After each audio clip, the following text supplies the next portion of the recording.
Hello and welcome to another episode of New Perspectives with myself, your host, Ertan Karpazlı. And today, once again, we are discussing a very little known topic within the Turkish Cypriot community, and that is the forgotten Turkish Cypriots of Palestine. Now, those of you who follow our show would know that this is actually a part two of this topic, because we previously covered this topic last week, in which we had a guest who was a Palestinian living in Jordan of Turkish Cypriot heritage, who shared with us her story of trying to get her Turkish Cypriot citizenship and getting the Turkish Cypriot government in North Cyprus to actually recognize her as a Turkish Cypriot. And the reason why we actually started doing this program was obviously because of what was going on in Palestine and what has been happening in Palestine over the past couple of weeks, where the Israeli security forces have been actually evicting Palestinians from their homes and bombing the blockaded Gaza Strip. Now, we know through our interactions with certain members of the Palestinian community that there could be an estimated 100,000 Palestinians, whether they be in Palestine or living in other countries, that have at least one Turkish Cypriot grandparent. And this is based on our estimates. And today we actually have another Palestinian of Turkish Cypriot origin who is currently living in Jordan. His name is Riyad Balawi, and he is joining us from Jordan right now. Riyad, welcome to the show, Riyad. Thank you very much for this opportunity. Assalamu alaikum. Walaikum salam. And we also have a more well-known face joining us today, who was on our previous show. We have Hüseyin Bakayi, also known as Hüseyin Hoca. Welcome, Hüseyin Hoca. How are you? Welcome, everyone. Welcome, Riyad. Ahlan wa sahlan. Thanks for coming on the show. That's my pleasure, Ola. Thank you. So those of you who tuned into last week's program would have heard the story of Nariman, who was a lawyer, a Palestinian lawyer of Turkish Cypriot heritage, living in Jordan. She shared with us her story, and Hüseyin Hoca was with us as well, sharing his insights into numerous Turkish Cypriot personalities and people from the past who migrated to not only Syria, but also Syria, not only Palestine, but also Syria and Lebanon. Including the relatives of the current Jordanian royal family and also the previous royal family in Egypt. He shared with us those interesting stories, so hopefully we'll be hearing more from him later on in the show. But right now, I really just want to focus on our main guest, Riyad Balawi, the Turkish Cypriot Palestinian living in Jordan. Riyad, please tell us a little bit about yourself. Thank you very much, Ertan. As a start, I would like to introduce myself as a Jordanian from Palestinian origin, because, I was born in Jordan, 1967, so I am Jordanian. But I will never, of course, I will never ever forget my Palestinian originality. So that's how I introduce myself. And of course, my other part is that I have my grandmother, she's Turkish Cypriot. So I'm proud to have that, let's say, collection. And I act like this. So I will start with my story. My grandmother, she was born in Girne, maybe 19. That's not confirmed, but I think it's 1916 or 1918 maximum. My grandfather, he is a Palestinian as well. He's Jordanian Palestinian as well. And at that time, it was easy to travel between Palestine, Jordan, Cyprus, Turkey, whatever, because no borders, nothing at its close, and so they can do it easily. And he married my grandmother. I think it's 1933, around that. So it's a long time ago. He was from rich, well-known family here, and they lived in north of Jordan, Irbid, long time ago, because they came here after the war of 1948, or during the war of 1948. That's the Nakba, we call it. when the so-called Israel was established, and they, let's say, hundreds of thousands of Palestinians had to leave their land, had to leave their homes, and go mainly to Jordan, and some of them went to Lebanon, others went to Syria and Egypt, as you know. So it's a long story with occupation, with discriminancy, the same what happened to North Cyprus, and we know the history now, which is not clear to most of the people, but we know it. And I think that we have almost the same history with that type of suffering, which we hope that we can fix it anytime, hopefully soon, inshallah. So he came to Palestine, and from Palestine to Jordan with the grandmother, and they stayed there. And she lived in an extremely proper way. And of course, my family, their relatives, they thought that she went to Palestine. They didn't know that they had to go to Jordan. So they tried to look for her in Palestine. They were asking, merchants, whoever going to Haifa, Jaffa, those cities, asking about her, if they can know her. Nobody knows, because she was in Irbid, in north of Jordan, staying here due to the war. At last, so basically what happened was they were living in Palestine as a normal family. Your grandmother had migrated from Cyprus as a Turkish Cypriot. She was living in Palestine. And then in 1948, when Israel established itself as a state, it evicted Palestinians from their homes and sent them off as refugees to places like Jordan. And then your grandmother's relatives, Turkish Cypriot relatives from Cyprus, tried to come to Palestine after 1948 to look for her, but they couldn't find her. And at that point, obviously, there was no mobile phones, no internet. It was very hard to find people. So did they lose touch after that point? Yeah, that's right. They lost touch for, let's say, a few years. I will not say that much, but they lost touch at that time. Because both families, my grandfather, my family from my father's side, and my family from my mother's side, both of them, they came from Palestine to Jordan at that time, 1948. So my origin, you see my name, it's Riyad Balawi. Balawi, it's related to a village in Tul Karim in Palestine. And my other family, my grandmother to my mother, he is called Hassan al-Wazani. That's related to another village in Nablus. So both of them Palestinians, but they had to leave their homes and come to Jordan in 1948. Of course, after that, maybe I think in the 1950s, she could visit Cyprus for the first time. She could go by air, of course, from Amman, and she started visiting. 20 years. Roughly 20 years after she left Cyprus, she was able to go back for the first time. Yes, that's right.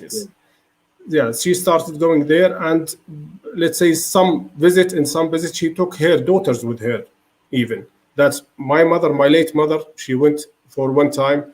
My another aunties, they went with her. Every one of them, he went for one time at least, So they have a memory, My mother and my auntie, my auntie now, she's still living and she has good health, alhamdulillah. She's now around 76 years, and she has good memory for the region, because she stayed for 40 days.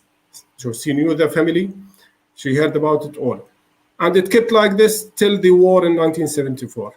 At that time, all communication was cut. No one could go there until she passed away in 1981, my grandmother.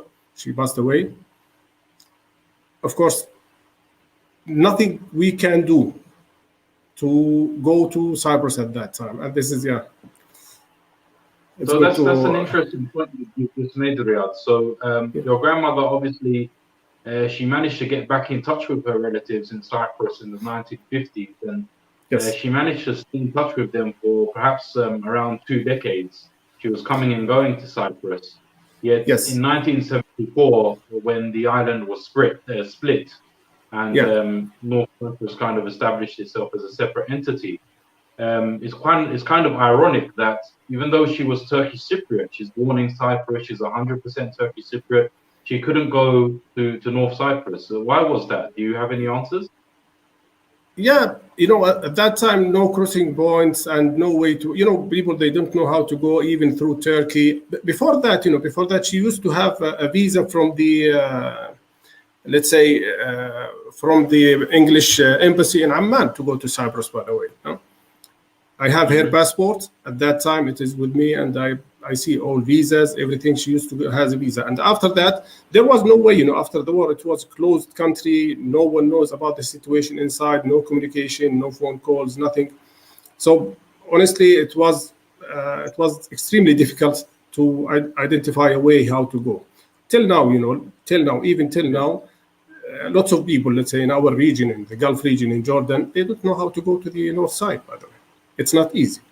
So what's interesting is your grandmother, she was obviously Turkish Cypriot, but she was born in, you said 1916 to 1918. So in those years, Yes. Cyprus was under British occupation, but hadn't officially become a colony, Britain at the time. It became a colony of Britain in 1925. So your grandmother, when she was born, she was an Ottoman citizen.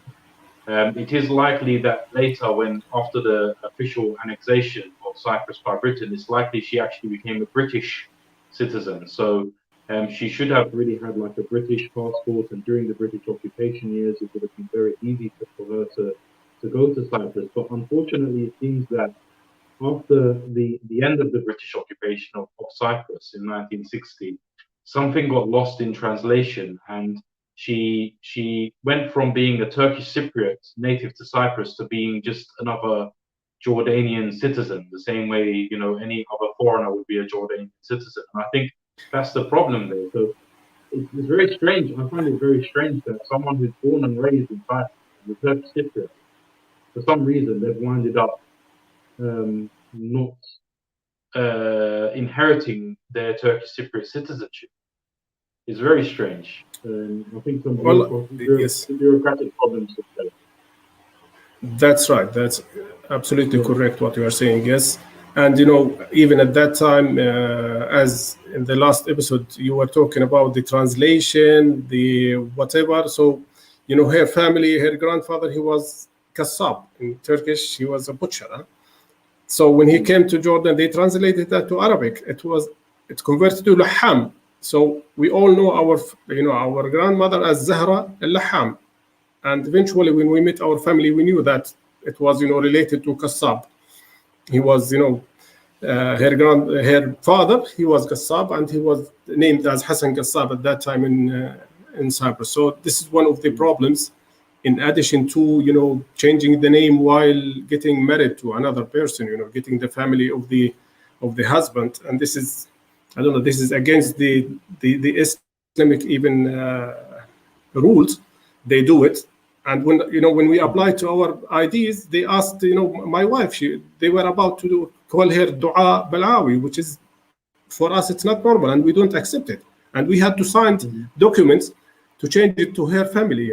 She's Dua Asmadi. She will never be Dua Balawi. That's something she should be named for her father, not for her husband. And this was one point that a little bit confused us.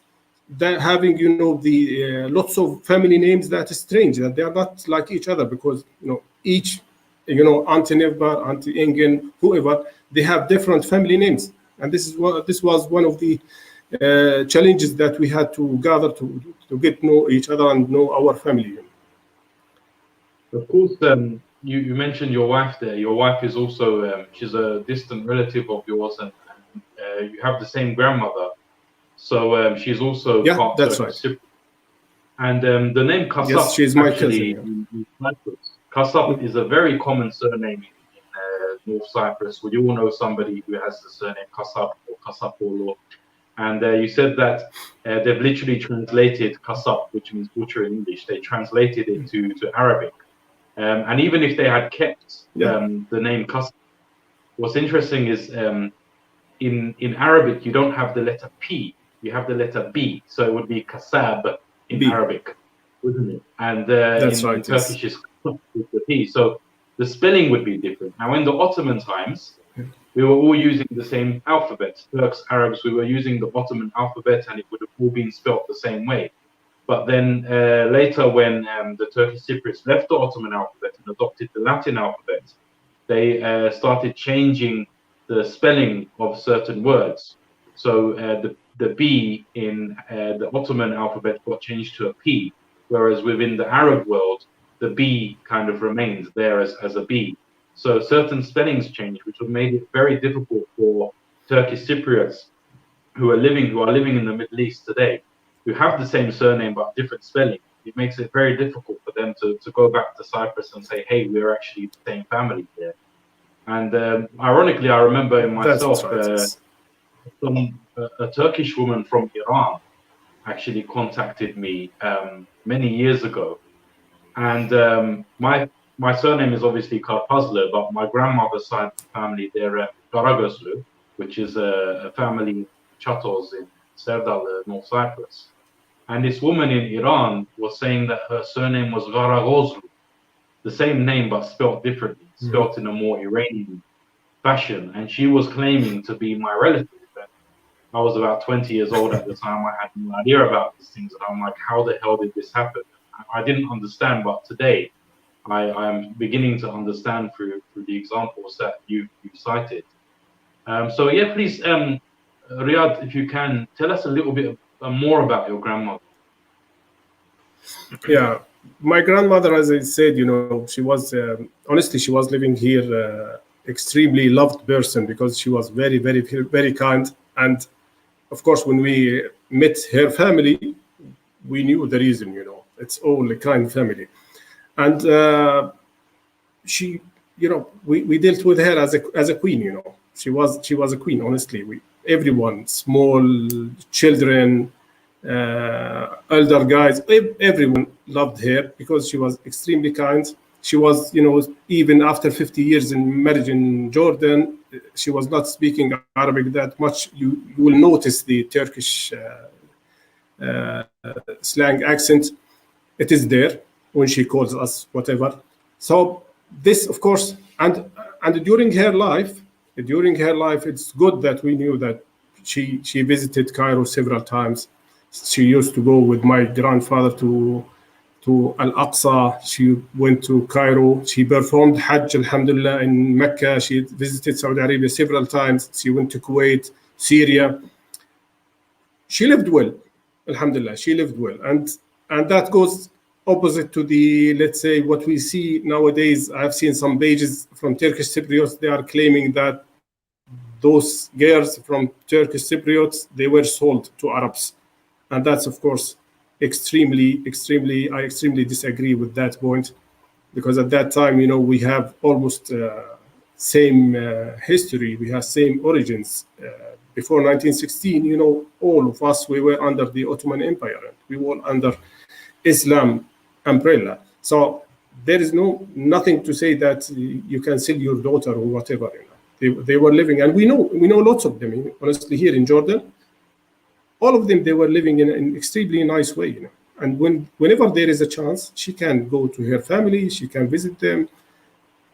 So unfortunately, we lost her. She was not that much old, 1981. She was in the 60s, but she had emergency case, and she passed away. And that was his life in Jordan. After that, still she has 3 daughters. One of them is my mother. My mother, she passed away even a few years ago. And all the time she was telling us and other aunties, you have to find the family of your grandmother, because they visited Turkish Cyprus, and they know it very well. And they would like to meet the family again, to have the family gathering. That's why we started, and maybe, yeah. So you stayed in touch with Cyprus, and sorry to interrupt, but I'm just going to compare you to our previous guest who was on last week, Nariman. Again, very similar to you. She's a Palestinian living in Jordan with a Turkish Cypriot grandmother, and she was complaining. Obviously, you watched the show. She was complaining about her difficulties in getting her North Cyprus citizenship, and she's alleging many things that they've not kept the records of her grandmother, and therefore she's not able to get her citizenship. Many bureaucratic problems like that. Now, Riyad, from what I've been told, you've actually been successful in getting your North Cyprus citizenship. So, what advice could you give to Nariman? And actually, after last week's show, we had many Turkish Cypriots, or Arabs even, coming forward with similar stories, saying that, hey, look, we have Turkish Cypriot origins as well. So actually, it is a widespread issue. There is a huge community out there, but until this day, perhaps even until this show, no one's really spoken about it. So what advice can you give to Turkish Cypriots who are in your position, living in the Middle East, who want to build that connection to Cyprus, to actually get their citizenship? What can you tell them? Well, I think the most important is that if you find your relatives, I think this is the best approach. If you find them, it will be very easy for you. And if it's in the north side, your origin is in the north side, because to be honest, even I have lots of friends from the south, but the government in the south, they are not cooperative at all in this issue, and even they put lots of restrictions to visit the country, and they know, and they don't admit, they don't recognize my Turkish Cypriot ID, by the way. Till now, I'm now almost 7 years having the ID, the passport, whatever, but I cannot go there with my the North Cypriot ID. They don't recognize it, and they will not allow me even. I have my Schengen visa all the time. It's okay, I can go, and I have difficulty. I feel it. They don't like us to come, but let's say for my wife, they called me once, they rejected her visa, and they told me that she passed to the north, and we came legally. Their regulations, it's legal. You are not allowed to go from Turkey. You should go from the south, and you can cross the point. And we did it. And they said, no, you crossed to the north, so we will reject the visa. I said, it's okay, rejected, that's it. So our good luck maybe that we found our family. Of course, it was not easy to find them, as I told you, for the lots of challenges, but we did a huge, let's say, search on the internet. And who led that? He was my cousin, Dr. Osama, I think brother Hüseyin, he knows him. He did extensive search, and I referred to him, honestly. He started the first communication with our family. And when we saw them on video for the first time, well, I don't know. I felt at that time maybe my mother, her soul will be happy at that time, because it was really emotional that you see after all this time, and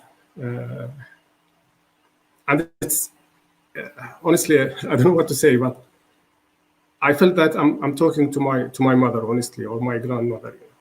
They look the same, they act the same. So it was very one of the recognized moments of my life, honestly, for me and for my family, to meet my family in Cyprus. And we did the first visit there, 2014, late, I think in November, something like that. And we met the family. We met the two aunties. They were there, hosting us.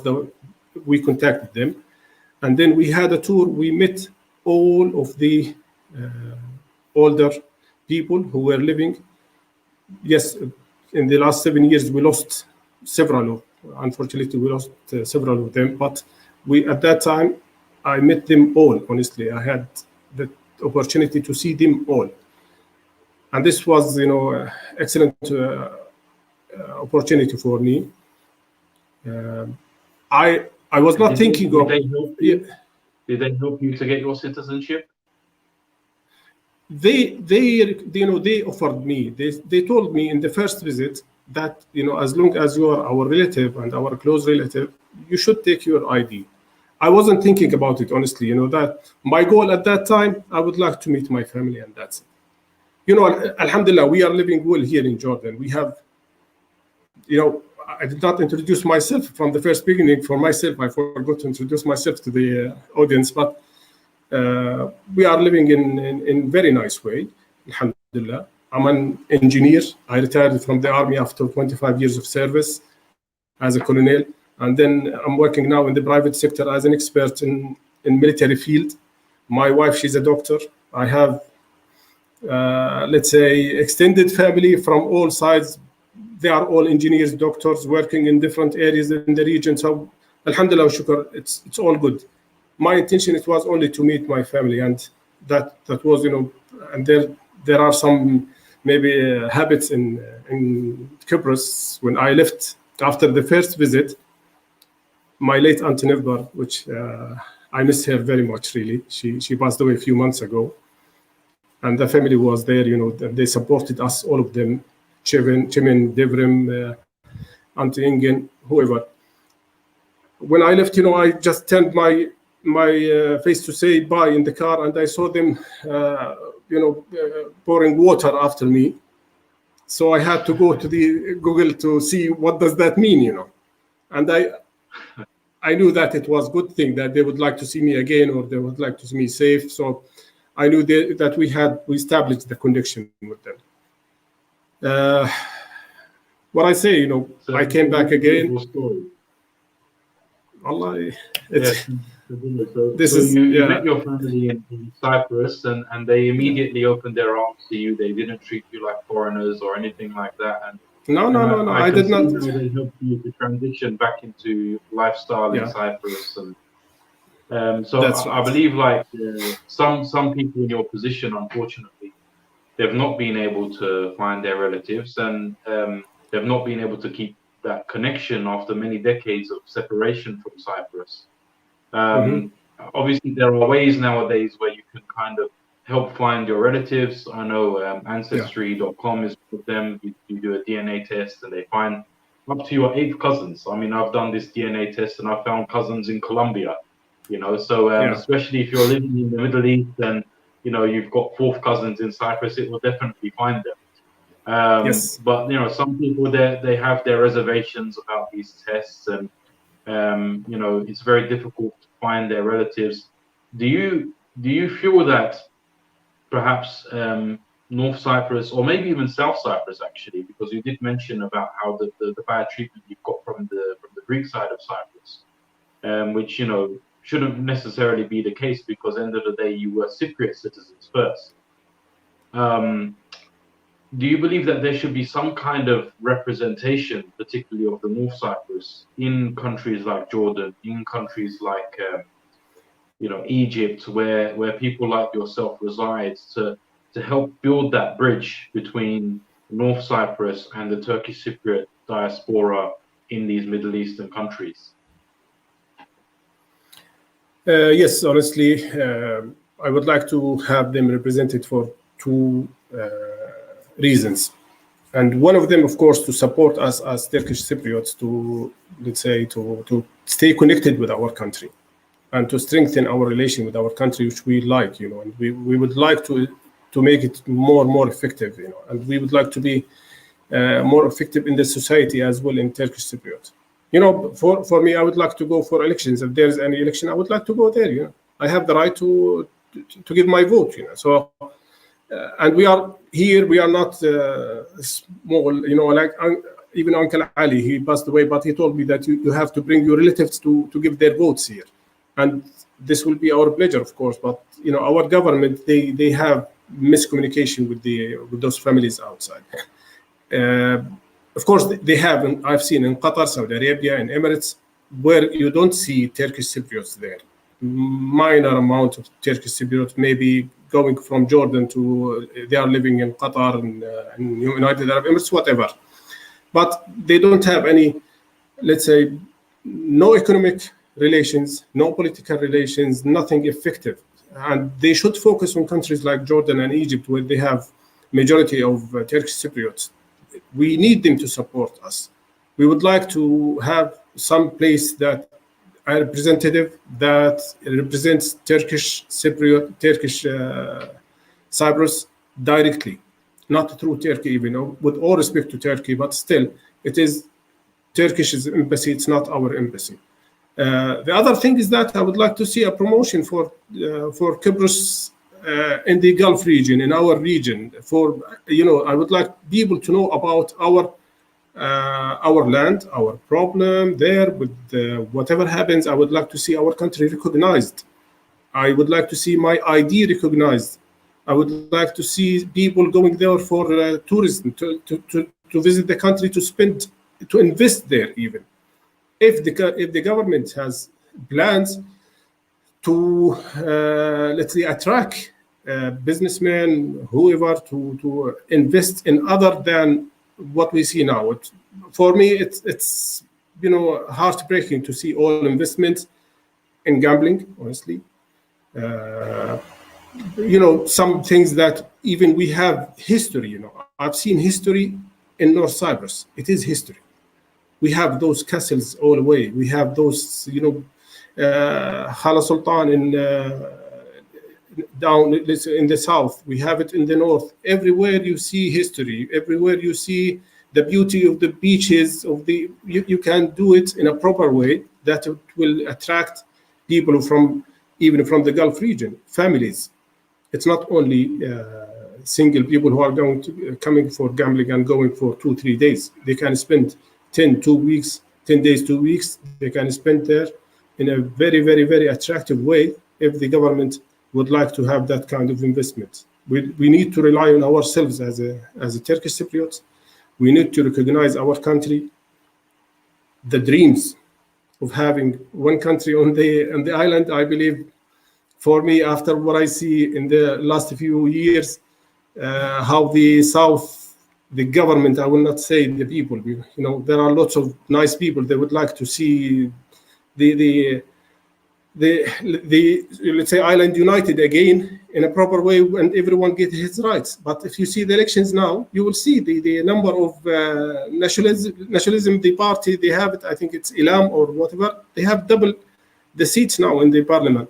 So this is something not promising, and we should focus on recognizing our country, building it by ourselves, attracting people from outside, because lots are in the UK and Australia and here in the Gulf. We will be effective if they attract us, if they support us, our government. Maybe not us. Now I'm 54 years old. Maybe it's never too late, but maybe it's too late for them. But the other generation, my children, they can invest there. They can stay there if they have the proper environment. Of course, I mean, you've raised some really, really good points there, which is not just beneficial to people like yourself, but also a few good ideas for the Turkish Cypriot state in North Cyprus. Now, first of all, not only would the Turkish Cypriots, the Turkish Republic of Northern Cyprus be helping people in the Middle East, such as yourself, who have Turkish Cypriot heritage, but at the same time, that would be reciprocal, in that people like yourself, who are well-established individuals, you are professionals, engineers, doctors, lawyers, scientists, a lot of you will be coming back to Cyprus, perhaps as tourists, perhaps even to resettle. I know our previous guest last week, Nariman, said she had many hopes and desires to one day come to North Cyprus and open a business and invest in property. And also, it seems that with our kind of tourism campaign in North Cyprus, now people can disagree with me here, although we have a lot of historical sites and eco-tourism sites and a lot of things like this, a lot of the tourism advertisement coming from the tourism office throughout the decades has been, it seems, geared towards attracting people who want to go to Cyprus to gamble and drink. And we're not obviously condemning anyone who is into any of that stuff on this show, but we need to acknowledge that not all tourists and not all people who visit Cyprus are necessarily interested in gambling and drinking. I remember one time when I was actually in Girne, your hometown, and I was just hanging out with my friends just outside the Kyrenia Castle. It's a castle that's hundreds of years old. It's just on the coast. And we were actually in the tourism office, just having a chat, to catch up with an old friend.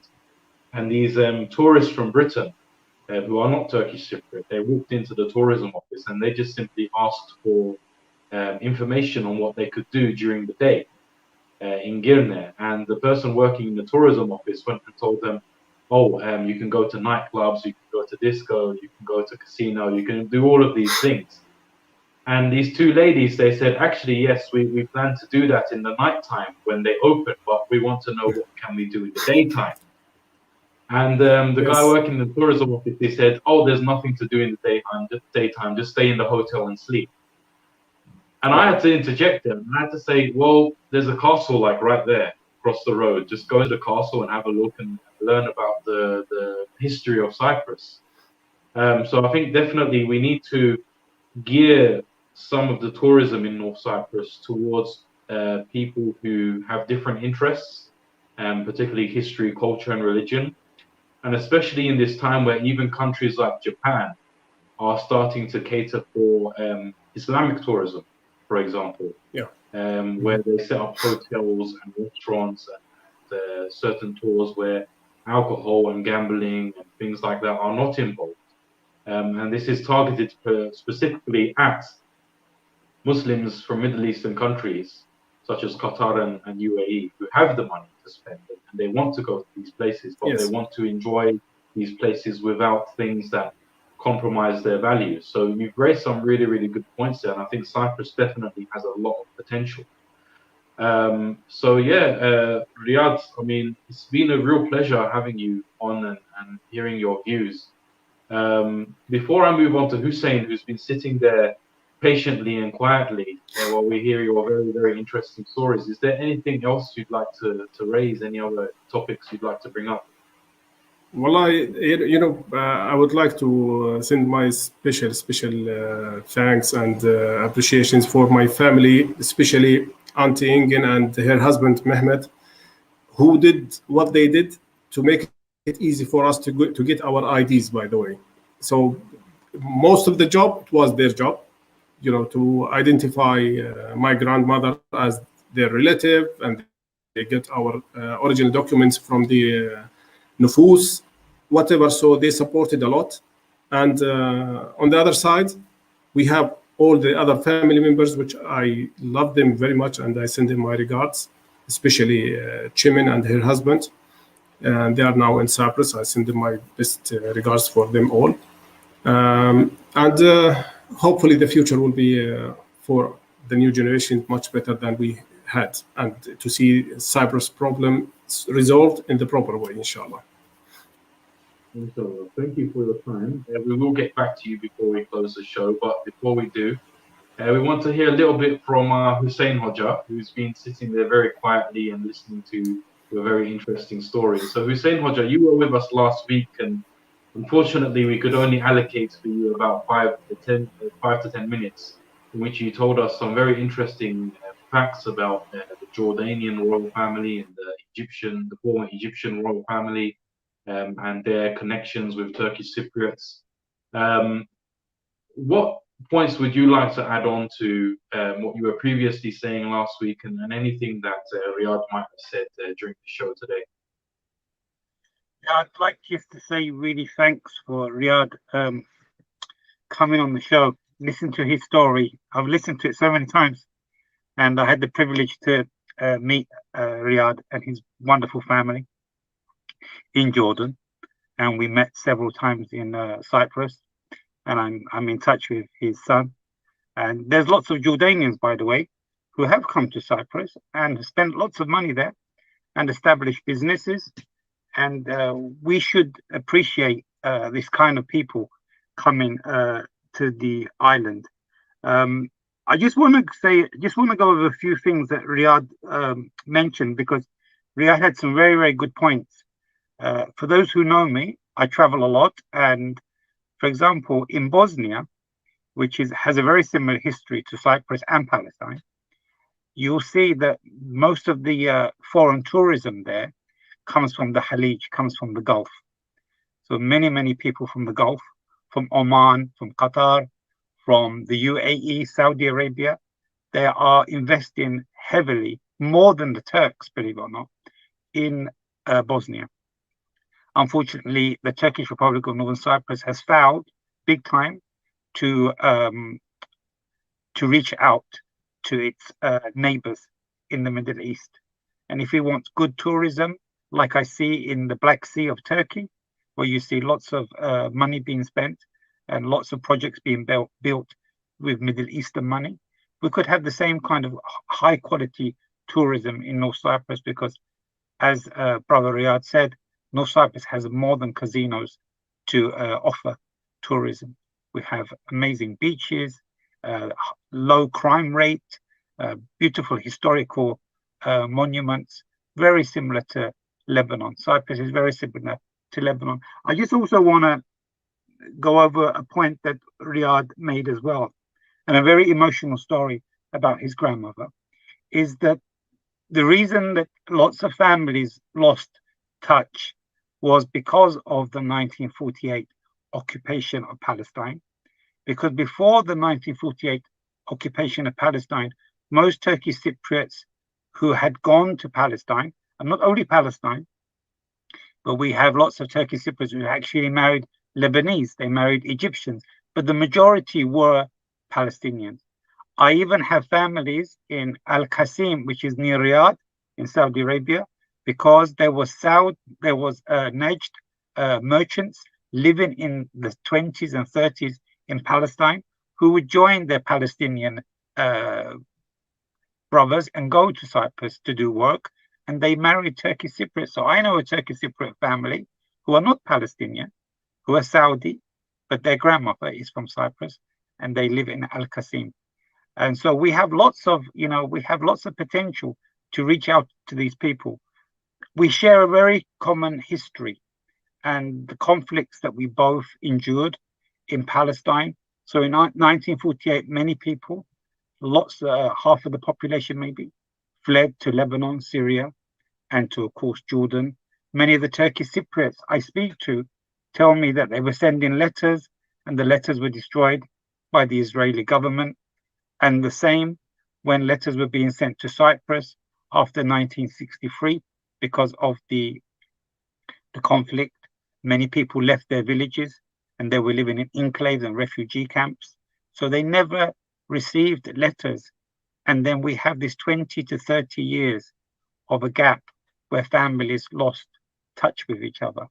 And if we had the technology we have today, maybe this void period would never existed. But now that we have this chance, I think it's very important that we reach out, and lots and lots of people since our first program have contacted me, being very proud to say they have relatives in Jordan, in Nablus, in Haifa, in Jerusalem, lots of Turkish Cypriots. And the figure that I gave, I stand by my figure, because Riyad will tell you just his family alone, maybe there are 200 descendants from one woman. So we do have a large population of Turkish Cypriots, probably more than Australia. They are the second biggest diaspora after the UK. And we need to reach out to these people. Yes, we need to have also a representative in Amman.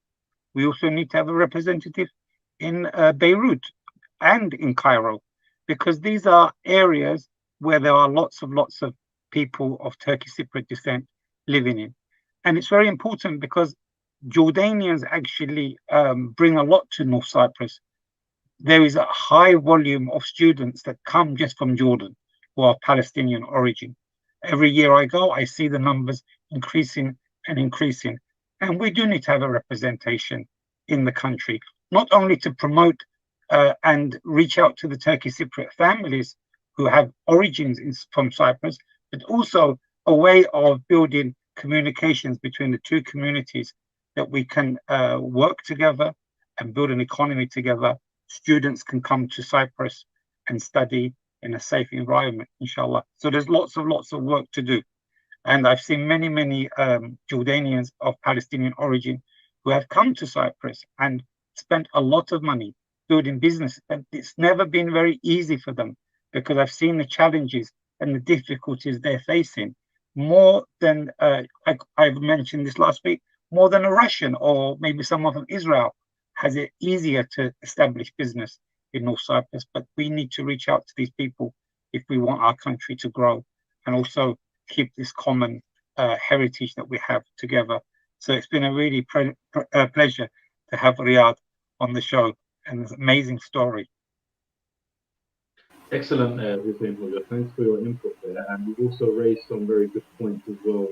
We could pretty much summarize this, I believe, by saying that while the Turkish Republic of Northern Cyprus is campaigning for international recognition, it might be a good start if they first and foremost recognize their own people who are living as a massive diaspora across the Middle East. And again, like last week, we were doing the numbers, and we said that perhaps around 10,000 Turkish Cypriot women were married off to Muslim countries, primarily in the Middle East. And we went on the assumption that if each of them had 10 grandchildren, then we're talking of at least 100,000 people today. And Riyad is just one of them. I'm sure he knows many people like himself. It seems that there are plenty of them around. Last week we had many people coming forward, writing in the comments to the video.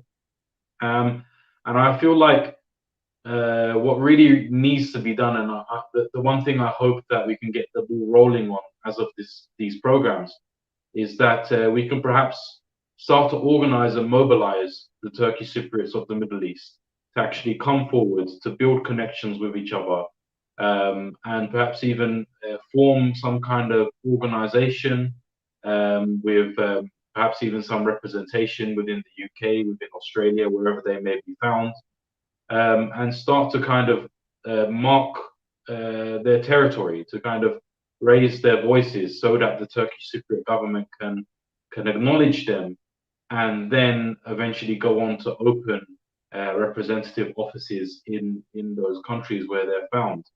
So yeah, if there is anyone from the Turkish Cypriot government watching, that's our message to you. Before we close the program, I'd like to go back to Riyad. Is there any last word that you have to share with us? Well, I would like to thank you very, very much, and Brother Hussein, for this opportunity.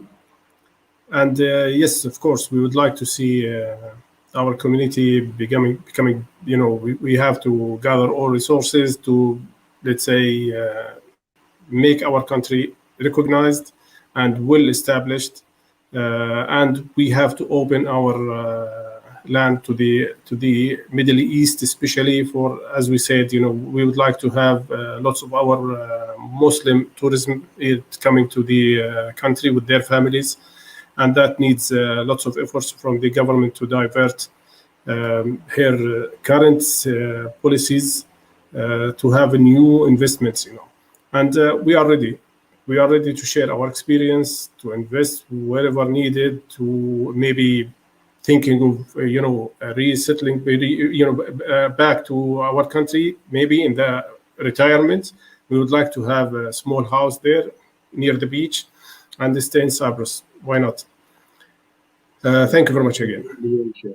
That's a dream we all share, and inshallah will be coming through soon.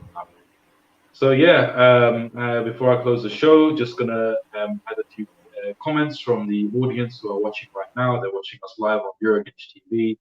We have Bekir Dervish, who is a Turkish Cypriot who is born in the UK, but he's currently in Malaysia, I believe, where he's studying Islamic studies. He says, Salam alaikum, great show, thanks. We can say alaikum salam, thank you for watching. We also have people who I believe are your relatives. We've got Khaldun Balawi. Yes, this is the real family relationship. God bless you, brother. We also have another, I think, relative of yours, Safa Faiz Al-Samadi. May the soul of our grandmother rest in peace. And then I think the next one is your wife, Dua Samadi. Great interview and very good opportunity to discuss very important historical events. And lastly, Bekir again, he says, the eyes of the Turks need to look more to the east than the west. Very good point, Bekir. So with that, I'd like to close today's program. Thank you all for watching again today. And hopefully this is a topic we can continue to discuss, and hopefully we can get more Turkish Cypriot, Palestinians of Turkish Cypriot origin to come together and to have their voices heard. I've been your host today, Ertan Karpazlı. Thank you for watching.